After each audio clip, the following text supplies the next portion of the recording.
សួស្តីអ្នកទាំងអស់គ្នាបាទជួបគ្នាសាជាថ្មីទៀតហើយជាមួយ Channel YouTube Original Song Now បាទហើយសារនេះជួនជាដំណឹងពាក្យមែនតើហើយបាទត្រៀម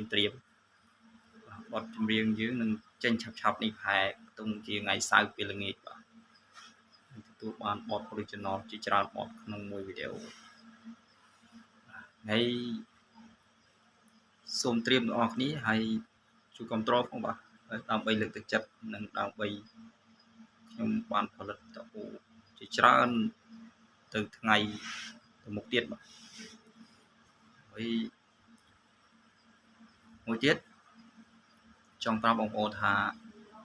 ទោះច្រៀងពីរោះមិនពីរោះសូមកុំខាប់ខានសូមអធិស្ឋានជាមុនបាទព្រោះមួយដឹងខ្លួនឯងដែរថាសូវពីរោះតែក៏ចង់បង្ហាញពីស្នាដៃសរសេរប្រូខ្លួនឯងដែរសេប្រូតាក់តែងអីខ្លួនឯងសេអីខ្លួនឯងបាទហើយជាចុងក្រោយមុននឹងចប់វីដេអូនេះខ្ញុំសូមចង់ប្រាប់អ្នកទាំងអស់គ្នាថានឹងមានអ្វីដែលប្លែកក្នុងវីដេអូនេះមានគ្រប់រសជាតិគ្រប់អត្ថន័យបាទហើយតោះអ្នកទាំងអស់គ្នាត្រៀមបាទត្រៀមចាញ់បាទក្បែរហើយគៀកហើយបាទគៀកមែនតើខ្ញុំក៏ចង់ផុសឆាប់ដែរតែវាទៅពេលវេលាមិនដល់ល្អខ្ញុំមិនទាន់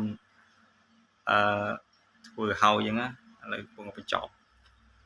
បាទត្រៀមអ្នកទាំងអស់គ្នាបាទហើយជួយគ្រប់គ្រងផងបាទដូចខ្ញុំនិយាយដែរមិញអញ្ចឹងតោះជួយគ្រប់គ្រងទៅហើយចាប់ជីវម្នាក់មួយទៅហើយត្រៀមទាំងអស់គ្នាបាទហើយធ្វើឲ្យអារម្មណ៍អ្នកទាំងអស់គ្នាអារម្មណ៍ល្អស្រស់ថ្លាបាទជូនពរអ្នកទាំងអស់គ្នាធ្វើណាមកដីជួបតែសុខសុខភាពសុខសប្បាយគ្រប់ក្រុមគ្រួសារអស់ហើយជាចុងក្រោយខ្ញុំសូមប្រាប់អ្នកទាំងអស់គ្នាថាខ្ញុំនឹងធ្វើអ្វីដែលប្លែករហូតចាប់ពីថ្ងៃហ្នឹងទៅបាទតោះជួយគ្រប់គ្រងអ្នកទាំងអស់គ្នាជ័យតែកុំសំឯបាទតោះវីដេអូនឹងមានតែប៉ុណ្្នឹងបាទចប់អរគុណអ្នកទាំងអស់គ្នាហើយសូមជួយជីវម្នាក់មួយមកឲ្យខមមិនម្នាក់មួយមកក្នុងវីដេអូមួយនេះដែរជួបគ្នាវីដេអូក្រោយបាទបាយជួបគ្នាថ្ងៃសៅរ៍ពេលល្ងាច